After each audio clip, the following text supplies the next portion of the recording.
Guys, भूलो मत, 2 गज की दूरी, मास्क है ज़रूरी। और इस वक्त इंडिया के अंदर जो कोरोना केसेस चल रहे हैं वो कुछ इतने हैं। इंडिया दूसरे पोजीशन पे चल रहा है। अब आप लोग ये पूछ रहे होंगे कि मैं ये सब बता क्यों रहा हूँ। इसके बारे में हम इसलिए बात कर रहे हैं क्योंकि chief minister of Gujarat Vijay Rupani का एक वीडियो बड़ा ही वायरल हुआ था।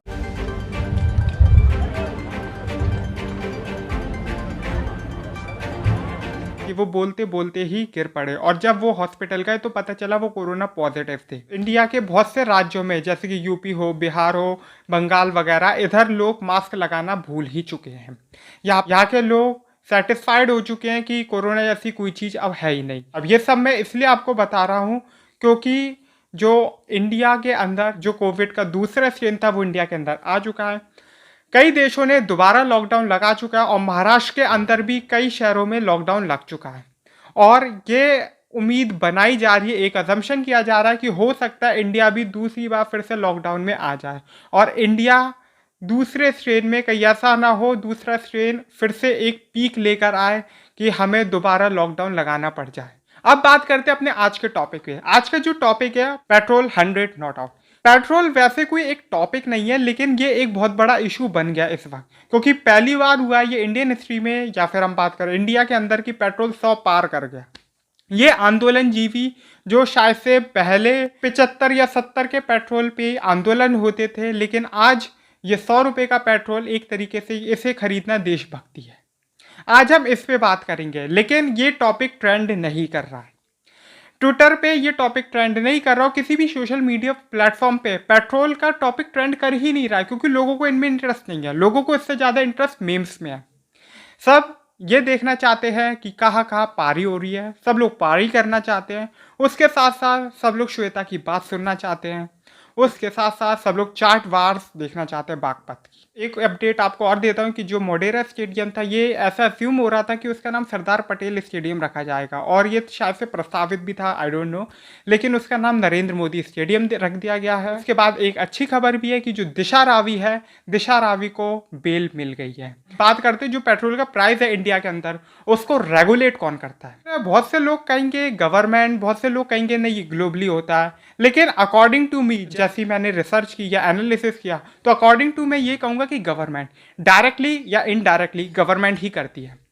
पहले जो था, आज से 2010 तक जो गवर्नमेंट थी वो पेट्रोल के दाम को रेगुलेट करती थी, लेकिन उसके बाद 2010 में डॉक्टर मनमोहन सिंह की गवर्नमेंट आई और उन्होंने इस चीज को डीरेगुलेट कर दिया। और जो ग्लोबल मार्केट में जो क्रूड ऑयल का दाम चल रहा है उससे रेगुलेट, उसके प्राइस से रेगुलेट होता था हमारे देश के अंदर बिकने वाला पेट्रोल। जो ये रेगुलेट किया गया था ये 15 दिन के बेसिस पे किया गया था कि हर 15 दिन में जो था वो पेट्रोल का दाम चेंज होता था, ऊपर जाता था या नीचे जाता था। लेकिन 2017 के बाद ये किया गया, एक नया ऑर्डिनेंस आया और नरेंद्र मोदी की गवर्नमेंट ने एक नई चीज लाई कि ये जो पेट्रोल का दाम चेंज होता है वो डेली बेसिस पे होगा।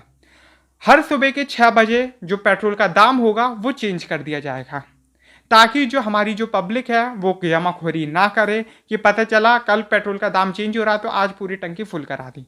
लेकिन अब आप ये पूछोगे कि पेट्रोल का दाम ग्लोबली रेगुलेट कैसे होता है। कि अगर हम बात करें इस वक्त जो कोरोना का लॉकडाउन लगा हुआ था, जब पूरी दुनिया बंद थी, कहीं पे भी ट्रांसपोर्टेशन नहीं चल रहा था, फ्लाइट्स नहीं चल रही थी, पे भी इम्पोर्ट एक्सपोर्ट नहीं था, सारी चीज़ें रुकी हुई थी, जिस वजह से कोई भी तेल खरीद नहीं रहा था इन अरब कंट्रीज से, जिस वजह से जो क्रूड ऑयल की वैल्यू थी वो घट रही थी। क्यों? क्योंकि डिमांड थी नहीं और सप्लाई थी। लेकिन जैसे ही कोरोना लॉकडाउन से सब लोग बाहर आ रहे हैं, धीरे धीरे करके सारे लॉकडाउन खुलते जा रहे हैं, उस वजह से एकदम से जो डिमांड है वो बढ़ गई है, लेकिन सप्लाई तो उतनी ही, जिस वजह से जो क्रूड ऑयल की जो वैल्यू है, ऑयल या हम कहें ऑयल की जो वैल्यू है वो बढ़ रही है मार्केट के अंदर। और ऐसा सिर्फ इसी कंडीशन में नहीं होता है, ऐसे कई सारी कंडीशंस भी होती है। आपको याद हो कि जब ईरान और अमेरिका के बीच में एक टेंशन राइज हुई थी, तो ईरान क्योंकि एक गल्फ कंट्री था तो उसने भी कई सैंक्शंस लगा दिए थे, या फिर अमेरिका ने भी कई सैंक्शंस लगा दी थी, जिसकी वजह से पेट्रोल के दाम चले गए थे। या फिर बीच में गल्फ वार हो जाए, या फिर जो अरब कंट्रीज है वो आपस में लड़े, आतंकवाद, ऐसे डिफरेंट डिफरेंट चीज़ें होती है, प्रॉब्लम्स होती है, जिसकी वजह से क्रूड ऑयल का दाम कभी ऊपर जाता है कभी नीचे जाता है। लेकिन इसका इम्पैक्ट जो है वो इंडिया में देखने को मिलता है। जब ऐसी प्रॉब्लम्स आती है, सिचुएशंस आती है, तो हमारे पेट्रोल का दाम ऊपर जाता है। लेकिन अब जैसे कि हम बात करें, लॉकडाउन में पेट्रोल बिक ही नहीं रहा था, क्रूड ऑयल बिक ही नहीं रहा था, तो दाम क्यों नहीं कम हुए? उस कंडीशन में जो गवर्नमेंट थी उसे ज़्यादा इंटरेस्ट था कि हम लोग इस ज़रिए कमाएंगे भी, क्योंकि पेट्रोल एक one of the debt service या वो रिसोर्स है जिससे इंडियन गवर्नमेंट अच्छा खासा कमाई करती है। पेट्रोल जो है राजस्थान और मध्य प्रदेश के कई शहरों में 100 पार कर चुका है और कई स्टेट्स ने अभी भी उसे रेगुलेट कर रखा है। पेट्रोल अगर मान लीजिए 100 रुपये का चल रहा है तो उसमें सिर्फ उसकी वैल्यू 30 से 35 रुपीज़ होगी। उसमें जो 65 या 70 जो रुपीज़ होंगे वो उसके टैक्सेस के होंगे। अब जो टैक्स होता है वो हाफ बढ़ता है एक एवरेज के अकॉर्डिंग। हाफ स्टेट गवर्नमेंट के पास चला जाता है और हाफ सेंट्रल गवर्नमेंट के पास चला जाता है। अगर मान लीजिए 70 रुपये का टैक्स है तो 35 रुपीज़ स्टेट गवर्नमेंट के पास जाएगा और 35 रुपीज़ सेंट्रल गवर्नमेंट के पास जाएगा। जहाँ पे पेट्रोल के दाम को कंट्रोल करने के लिए कई सारी जो स्टेट्स हैं उन्होंने अपना स्टेट टैक्स जो है उस पे छूट दी है थोड़ी बहुत और उसको रेगुलेट कर रखा है ताकि जो हमारे जो कस्टमर्स है या फिर जो पब्लिक है वो परेशान ना हो, ट्रांसपोर्टेशन पे ज़्यादा फर्क ना पड़े। लेकिन इधर जो सेंट्रल गवर्नमेंट है उसे कोई फर्क नहीं पड़ता पब्लिक की परेशानी से। उल्टा जो हमारे प्राइम मिनिस्टर है जो 6 साल से गवर्नमेंट पे है, मतलब जिनके टाइम पे एक जो ग्रोथ रेट है पेट्रोल के और डीजल के या जितने भी अदर फ्यूल है उनकी इतनी बढ़ोतरी हुई है, वो उसके बाद भी कांग्रेस को ही ब्लेम करते हैं। लेकिन रियलिटी यही है, डायरेक्टली हो चाहे इनडायरेक्टली। जैसे कि मैंने आपको शुरू में ही कहा था कि जो पेट्रोल के प्राइसेस है वो गवर्नमेंट ही रेगुलेट करते हैं, क्योंकि जब ग्लोबल मार्केट में क्रूड ऑयल का दाम बढ़ता है तो हमारे यहाँ भी पेट्रोल के प्राइसेस बढ़ते हैं या फ्यूल के प्राइसेस बढ़ते हैं, और जब ग्लोबल मार्केट में डिमांड कम होने की वजह से वो रेट माइनस में जाते हैं, फिर भी हमारे यहाँ वो प्लस में रहते हैं। हालांकि जो फ्यूल है या हम कहें ऑयल है वो अकेला कैसे पूरी इकोनॉमी पे इम्पैक्ट डाल सकता है, जिसकी वजह से ट्रांसपोर्टेशन महंगे होने की वजह से जो गुड्स होते हैं वो भी महंगे होते हैं। और दूसरी चीज़ ये होती है कि बहुत से लोग जो है जो आजकल की जनरेशन है जो मिलेनियल्स हैं उन पे कई बार यह आरोप भी लगा है कि ऑटोमोटिव इंडस्ट्रीज़ है वो कंप्लेन करती है हमारी फाइनेंस मिनिस्ट्री से कि हमारी जो सेल है वो कम होती जा रही धीरे धीरे, क्योंकि ऑब्वियस सी बात है कि जो मिलेनियल्स हैं या फिर आज की जो जनरेशन है वो ये सोचती है कि हम पेट्रोल या फिर डीजल को इतना देंगे उससे अच्छा हम कोई ओला या उबर ही बुक कर लें। जब पेट्रोल इतनी बड़ी प्रॉब्लम है तो ऐसी बात नहीं है, आज की डेट में सीएनजी के अलावा भी इलेक्ट्रिक कार्स या फिर हम कहें इलेक्ट्रिक व्हीकल्स मार्केट में है। अब बहुत से लोग कहेंगे टेस्ला, बहुत से लोग टेस्ला का वेट भी कर रहे हैं, लेकिन टेस्ला का वेट मत करिए, उसका पता नहीं वो कब तक आएगी, और उसके साथ साथ वो काफ़ी एक्सपेंसिव भी है। मतलब अगर हम बात करें एक मिडिल क्लास तो एक टेस्ला को अफोर्ड ही नहीं कर सकता, उसका दाम कुछ ऐसा ही है। एस्टिमेटेड जो है वो उसका 1 करोड़ या फिर उससे भी ज़्यादा है। लेकिन मार्केट में ऐसी कई सारी कंपनीज है जो इलेक्ट्रिक व्हीकल्स बनाती है, चाहे इलेक्ट्रिक 2 व्हीलर्स हो या इलेक्ट्रिक 4 व्हीलर्स हो। हमने ये पहले भी देखा है कि कई गवर्नमेंट्स ने, कई स्टेट गवर्नमेंट्स ने कई बार जो इलेक्ट्रिक व्हीकल्स है उन्हें प्रमोट किया है।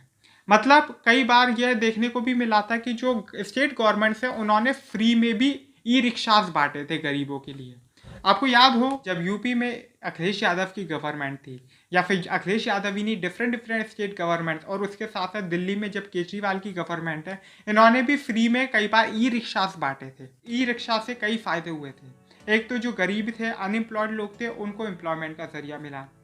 फ्री में बांटने से यह हुआ जो रजिस्ट्रेशन था वो भी फ्री किया गया, जो पॉल्यूशन था वो ये बिल्कुल नहीं करते, उसके साथ इनकी स्पीड जो है वो लिमिटेड होती है, जिसकी वजह से जो इलेक्ट्रिक व्हीकल्स होते हैं उनमें एक्सीडेंट होने के बहुत कम चांसेस होते हैं। इस वक्त है पेट्रोल के हाइक की वजह से जो कई सारी स्टेट गवर्नमेंट्स हैं उन्होंने ई रिक्शास को प्रमोट कर रही है।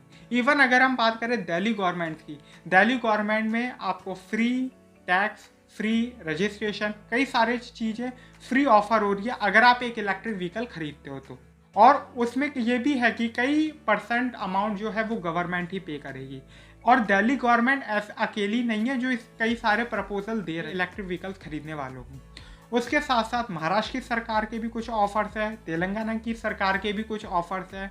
लेकिन अगर हम बात करें पेट्रोल के पूरे क्राइसिस पे तो सिर्फ और सिर्फ जितना भी बर्डन है वो सब स्टेट गवर्नमेंट है, और जितनी भी प्रॉब्लम सॉल्विंग कर रही है वो भी स्टेट गवर्नमेंट ही कर रहे हैं, क्योंकि इसमें सेंट्रल गवर्नमेंट का जो रवैया है वो कुछ लग ही नहीं रहा कि उन्हें इंटरेस्ट है पब्लिक की परेशानी से। कि जो एक्चुअल वैल्यू है पेट्रोल की वो कई जगह पे 100 पार कर चुकी है, और जो अगर आप देख रहे हो आपका पेट्रोल 80s की लाइन में चल रहा है, और अगर आपके शहर में जो पेट्रोल है वो 90s के अराउंड चल रहा है, तो ये आप अपनी स्टेट गवर्नमेंट को थैंक्स करिए, क्योंकि जो आपकी स्टेट गवर्नमेंट है उसी ने उस प्राइस को रेगुलेट कर रखा है अपने टैक्स कम लेने की वजह से।